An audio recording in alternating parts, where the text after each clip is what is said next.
Hey, welcome back, my friends. My name is Danny Dumas, and this is the Earn Your Title podcast. We are on part 3 of a 4-part series on how to get healthy, how to get in shape, how to look good, how to lose weight. And today we're talking about moving. I'm going to break this down into 2 sections: moving for range of motion, moving your body through space. So a lot of people call this cardio, but I not that I don't like the word cardio, but everything you do is cardio. Like, sleeping is cardio because your heart's working, but it's, elevating your heart rate with the goal of going somewhere or accomplishing some task. So we have movement, which is making sure that all my limbs and my back and my, all my bones and ligaments can move freely without impingement. And then moving distances, whether that's walking, riding a bike, swimming.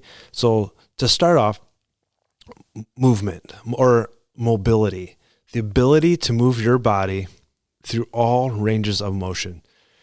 When you're younger, if you're in your 20s right now, you are probably not thinking about movement. It is just something that you do. When you watch a little kid play at the beach, they get into the world's perfect squat. They don't need a coach to teach them how to do it. They squat with, their knees out and their butt down, no problems. At some point, you are going to lose the ability to squat. Why? We live in a modern society. I'm currently sitting in a chair. I drove in a car in a chair. I never have to break parallel with my hip joints where they get below the level of my knee. That is not good. Not being able to move is probably the cause of most accidents, most injuries, most hip replacements and knee replacements, is that we start to get limitations and then our body moves itself around that limitation. My dad had to have a new hip, and it was bothering for probably a couple of years, and he gets a new hip. So the hip itself, I don't think he did anything to damage his hip, but because he had that damaged hip, his other hip was limping around the bad hip. So he gets a new hip and he's going to physical therapy and he's still limping. And he told me, he's like, yeah, my physical therapist really is getting on me. Like, why are you limping? And he would say, I don't know. His body had just gotten into a way of moving that limped, and he didn't need to, because his bad hip was now his best hip, right? That thing, it was flawless. It was a perfect, I don't know if it's a titanium ball in there, and it just moved perfectly, and he had to teach his body how to move. I got into this form of exercise, this form of movement, after reading a book called The Supple Leopard, and by this guy, Kelly Starrett. He had a website called Mobility Wad. He was into CrossFit. He was also a doctor of physical therapy. Now I believe it's called the Ready State.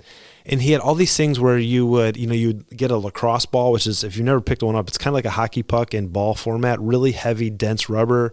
And you would sit on it on your hip. You would roll it. You have foam rollers. They would do a thing called flossing, where you take these elastic bands around your knees and your elbows, and you would move through ranges of motion. You would hook up a rubber band, a big workout band, to your hips and move. And I've never felt better than when I was doing that consistently. But it has to be consistently. But it doesn't have to be hard. This does not have to be hard. When I work out now, after I get done working out, one of the things I do is I find my favorite social media platform, whether it's TikTok or Instagram, and I squat at the gym and I set my phone up and I start scrolling. And I'll stay in a squat so it feels like my legs are falling asleep. That could be 2 minutes or 5 minutes, and I'm entertaining my mind while I'm sitting in a squat. And then I move to another position where, like a side lunge, where I'm lunging out to the left with my right leg out, and I watch a couple more clips. And just doing that makes me feel so much better. Sitting on the floor watching TV instead of sitting in a chair, it doesn't take a whole lot. Balancing on one foot while you're brushing your teeth. These little things that can really help, because we need to be able to move. When you can't move, you die. There's literally a study where you put someone on the ground, and depending on how many extra body parts they need to put on the ground to get up, determines their all-cause morbidity or mortality. Like when someone has to crawl over to a wall or a handle to pick themselves up, like I don't know what the number is, but the odds are they're going to die in like the next 5 years because they've lost mobility. So spend time. And it's not hard. Just literally get into positions that feel kind of bad, squatting, lunging, sitting on the ground, sitting Indian style, putting your hands over your head. Little things make a big difference. And it's just a daily practice. This doesn't have to be like a 45-minute routine every morning. Just find times when you're already doing things and move. One of the big pushes, which I think is awesome, is the standing desk. If you have it, like the desk I'm at right now, it's got a little button. You hit it and the whole thing stands up. So I could be doing this podcast standing up. Try to walking. There's walking desks where people put a treadmill. Just moving, I think, is so important. So that's step one of the movement. Get your body parts and put them in full range of motion, hands over your head, shoulders. And if you're having problems, go get help early. I've been floating the idea with some of our chief officers at work. Right now, if we're having mental struggles, we see something that's really bothering us. We have employee assistance. We call it EAP. We can go to see a counselor up to 5 times, and they don't know. They just get a bill. And I proposed the idea, what if we had an agreement with a physical therapist where you got a tweak in your shoulder? What if you go get 5 sessions of physical therapy to prevent the shoulder surgery? Right now, when one of our guys at work goes off on a shoulder, and it happens probably once or twice a year, that's almost 6-month recovery. What if we got ahead of it and then nobody had shoulder problems because they had full range of motion because they went to a physical therapist? So if you have the time and the money and you have mobility issues, it is way, way better to get it taken care of at a physical therapist as opposed to a surgeon. Once someone gets cut, now it could be the best thing. My mom just had a shoulder surgery. They fixed some joints, tightened some things up, and it changed her life, made it so much better. But it's never going to be the same. So if you can get ahead of it, keep mobile, get out of the chair, sit on the floor, play with your kids on the floor, move around, your life can be so much better. So that's mobility. Now, moving through space. There's 2 benefits. One, I think in general, humans are designed to move. It is how we progressed in civilization, is we would persistence hunt. We would just run down the antelope until they couldn't cool themselves off anymore. Then we'd throw spears and rocks at them and kill them and eat them. We are designed to move. And I kind of actually break down like walking, I think, is a vital human function. I think it's good for our mind. It's obviously healthy. I don't think it's best for like if you're trying to lose weight, like I'm just going to go walk to lose weight. But I would never discourage you from that, because I think mentally it's important to get out and move, out in nature and move. But what I'm talking about is getting your heart rate up, for lack of a better word, cardio. And there's 2 types of cardio or effort that you should be putting in. One is long, slow cardio, doing something for more than 30 minutes, up to an hour, 2 hours, where you're moving, and we call it zone 2, where you can talk, but you're a little bit out of breath, but you could hold a conversation like this. That is zone 2. It's going to be, it's going to be effort, but not super hard. And we should be doing this multiple times a week, 2 to 3 times a week. You're getting on the treadmill. And I would prefer outside, but I live in Michigan. It's nice right now. Today is a beautiful day, but in January we're doing it inside, and just getting your heart rate up. Your ability to maintain that effort is going to make you healthy. There is no 2 ways around it. And the benefit of this is while it is hard, it's not taxing. You don't get done with a 1-hour walk or run at zone 2 and think, I'm destroyed.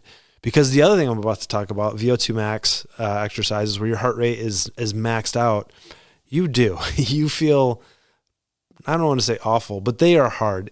And if they're not hard, you're not going hard enough. And so I think having a good mix of this slow cardio where you're going out for a walk or a run and but it's more than just like a walk. It is effort at that zone 2 where you're slightly out of breath. One way that I really like to do that is I do like going for walks, and sometimes I don't, I'm not exercising, I'm just going for a walk. That's okay. But if I want to go for a walk, I don't want to run, but I want to make this a slightly harder workout where I'm taxing my cardiovascular system, I put on a backpack and I've got a 20-pound weight and I go rucking with 20 pounds.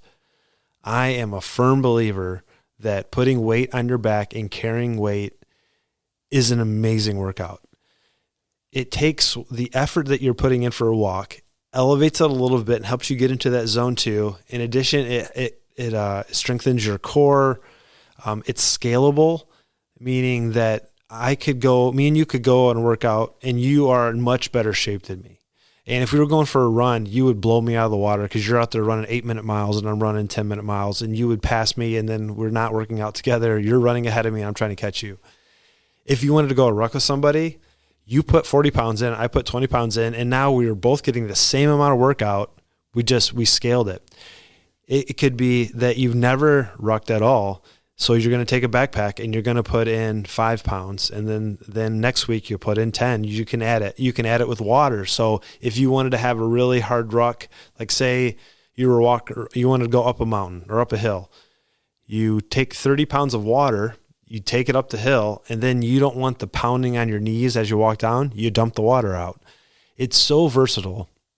There's a company called GoRuck. They just came out with their 5th generation rucking pack. I have the 1st generation. It's called the GR1.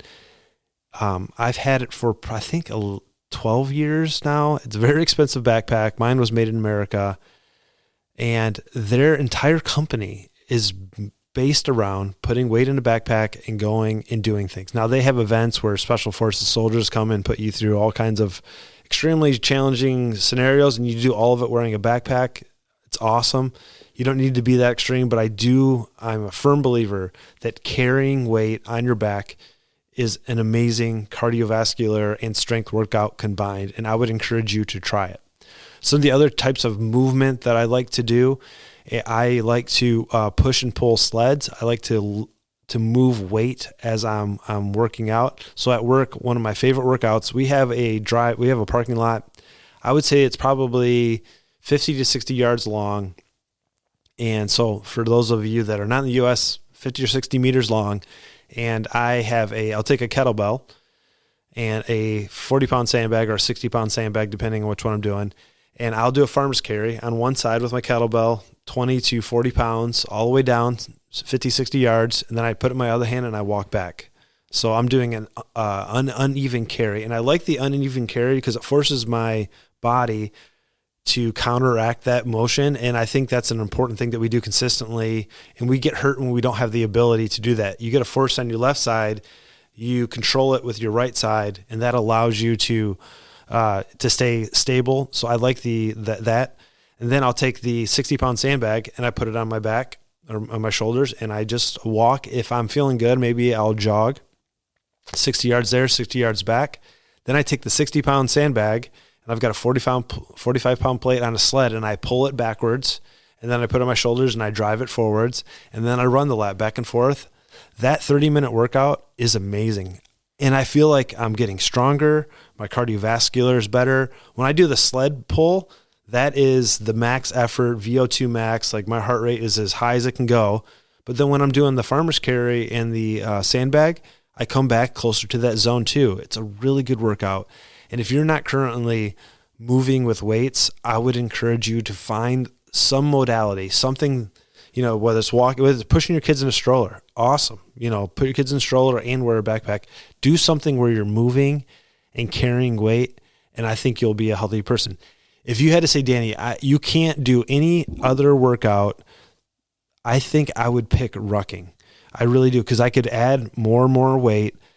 I could, this might be cheating if you said I couldn't do another workout, but I could do air squats with it. I could do lunges with it. I could get some of my lower body in there. I could be pressing it overhead as I'm walking. I've done workouts where I'll just take a kettlebell or a dumbbell and walk with it over my head like a waiter's carry. Helps your shoulders. Moving with weight, I think, is so important. And getting that zone 2 where you're slightly out of breath, but you can still have full sentences, I think is so important.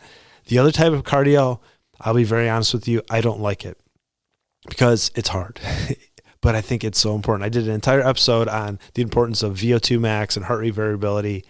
And I do think we should be consistently training, getting our heart rate up to that, 80, 90% of our max and trying to hold it there for several minutes multiple times a week, but maybe twice a week. The three modalities that I use to do VO2 max training is, one, I run Tabatas on a treadmill.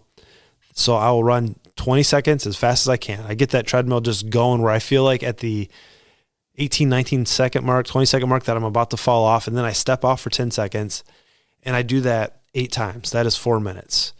And I'll try to do as many of those 4-minute Tabatas as I can.